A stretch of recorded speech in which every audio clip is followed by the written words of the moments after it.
Since I started working at Mecca, the Maya project to bring clean water to the children of Palestine has become closest to my heart. All of our projects are important for the people of Palestine, Lebanon, and Iraq, but the Maya project is connected to my history and my family. It takes me back to the days when I struggled with my family to bring clean water to our house in Dheisheh so we could drink, cook, and sometimes have a shower. My mother, sisters, and I would carry gallons of water in heavy containers on our heads. Providing this essential for our family made my mother physically strong, her arms and shoulders shaped by her efforts, but her health suffered. Much work and time is required to achieve the basic necessity of clean water. I remember the weight and the water and the great responsibility on our necks and backs every day. I'm not going to read the whole article, but the issue of water has been paramount in the lives of people in Palestine since 1948. And we are very grateful to be able, the Middle East Children's Alliance is very grateful to be able to alleviate some of this. In the past, children would bring big pitchers with them from their homes of water to try, and the water at home was better than the water at school. Now, not only do they have access to clean, pure water at school, but their families come to school, take water from these purification systems, take it home, and use it for their own, for all the children and their families. It's a very important project. Many of our projects are important. But now we're faced with having to, UNRWA has come to us, and we are working with them. They have over 250, 260, I guess Andrew could tell us, a number of schools in Gaza. And we have started partnering with them and building these systems in their schools. This has been a long journey for me personally. I grew up in a very right-wing Zionist family who supported Israel. And it wasn't until I was a grown woman and served on the Board of Education in Berkeley as its president that I began to look at this issue. And it was quite an ordeal for me to move from where I was over here to who I am today, a 69-year-old mother of 4, grandmother of 7, and somebody who's looking for partners who would like to help us continue building water systems in Gaza and making life a little bit better for the children there. Thank you.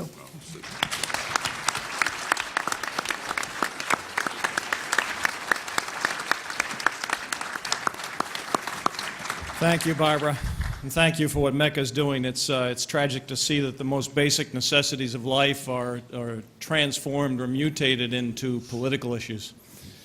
I would ask now our two esteemed ambassadors to offer commentary or questions on any of the issues that have been proposed so far.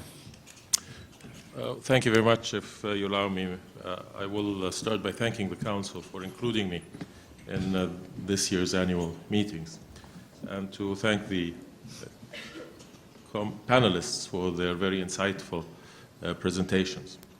And I quite understand the level of pessimism that did ensue from their presentations, and that which is associated to both the political circumstances that the peace process is currently in and has been for over 2 decades, or for the humanitarian crisis that exists in the occupied territories, and which is a matter of frustration for a large segment of the Arab and Muslim worlds, if not for the international community at large.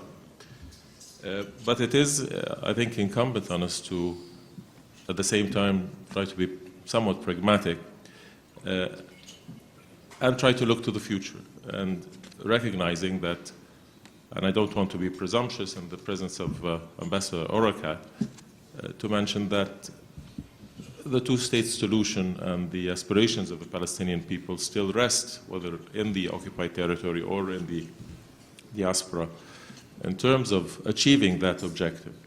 And it is that objective to which states in the Arab world have been actively pursuing and will continue to pursue. In recognition of that aspiration and in the necessity to deal through that solution with the humanitarian and political dilemmas that have existed. The U.S. role, I think, has been demonstrated on various occasions during this conference, but it remains fundamental that we should also recognize that it has been shifting.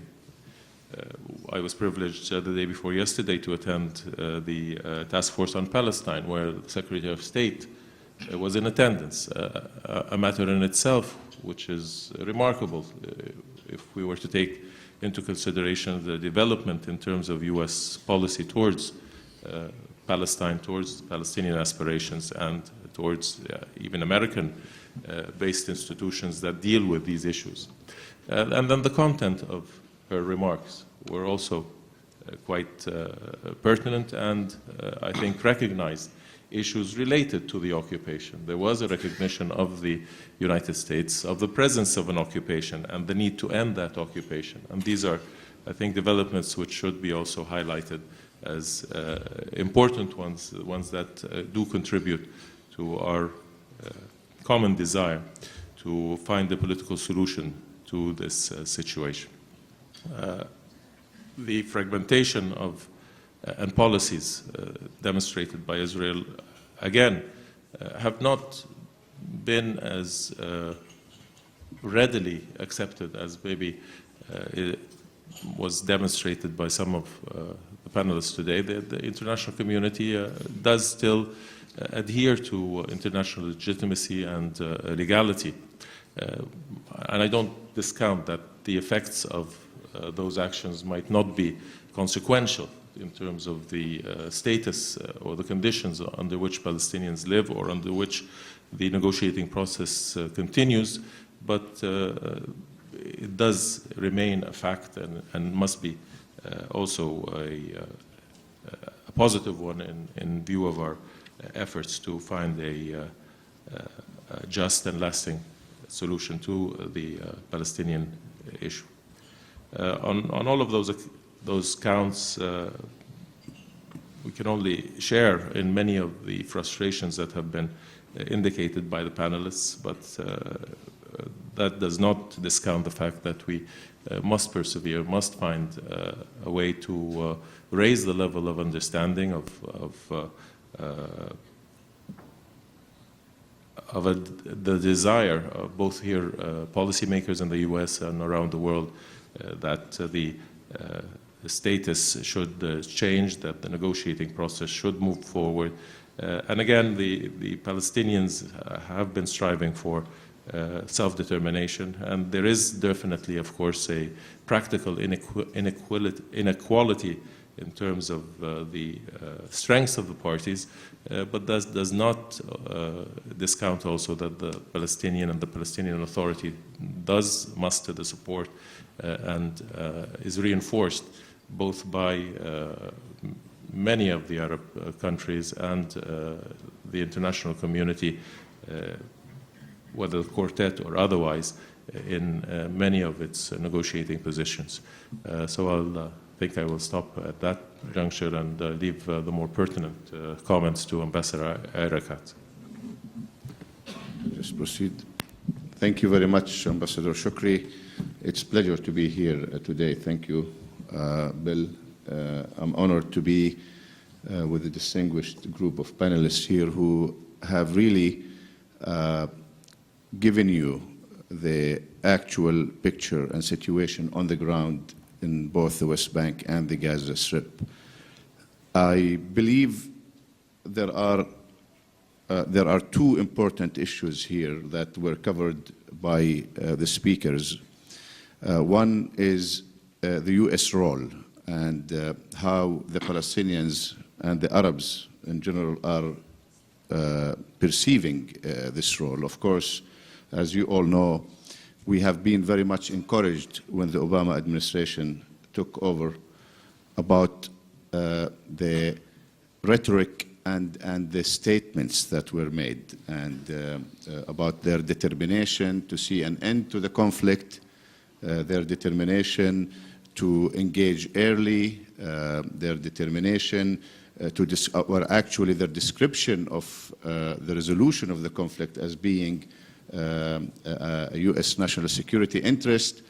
This has given us hope that the administration will be hopefully taking a new approach to this conflict. 2 years later, we are finding ourselves bogged down in the same hole that we found ourselves in the past. Israeli intransigence, refusal to comply with existing agreements and obligations, clearly defying international law, defying the United States, their strongest supporter and ally. And we are also seeing people here in this country who are increasingly discouraging the administration from continuing their efforts, once by claiming that the administration has no leverage over Israel. The other is by, you don't want to clash with the pro-Israel lobby in this country. So once again, we are hearing those apologists and supporters of Israel trying to discourage the administration from continuing their efforts to try to reach an agreement in the region. I think the U.S. administration has a lot of leverage, and the question is whether they want to use that leverage or not. This is the most important question. And here, I think, when it comes to the issue of the settlements, the United States government repeatedly has described these settlements as being illegitimate and illegal and in violation of international law and of U.S. policies. The least that this country can do is at least to prevent some groups in this country from transferring funds to settler groups inside the West Bank and Jerusalem to continue with their illegal project. We haven't seen any effort on the part of the administration to deal with that issue. This is the least that we can expect them to do in order to translate these policies into some concrete action. I think what we need to see is a new approach from the administration, an approach that will point blame to the parties who are really hampering the U.S. efforts here. This is something that we were promised when we first started this process, that the United States will not hesitate to name the parties who are really blocking the progress towards the realization of a peaceful agreement in the region. And it is no secret today to anyone in this room that the party which is doing that is Israel. Israel has refused to extend the so-called moratorium, and you have all to remember that was a compromise on the original U.S. demand for a total cessation of settlement activities. They accepted to slow down the settlement activities, not including Jerusalem. And when September 26 approached or arrived, the Israeli government failed to extend that so-called moratorium, which led to the breakdown in the current negotiations. So I think it is time for the administration to try to think about what is ought to be and not what could be. We have, for the past 10 years, seen the U.S. trying to tailor things according to what Israel can do and what Israel cannot do. And this will never take us to peace. The United States should act as a superpower interested in preserving peace and stability in the Middle East and in the world, and they should act according to their national security interests. And we cannot continue with catering for Prime Minister Netanyahu's internal problems and difficulties Prime Minister Netanyahu did have a choice to be in a coalition with other Israeli parties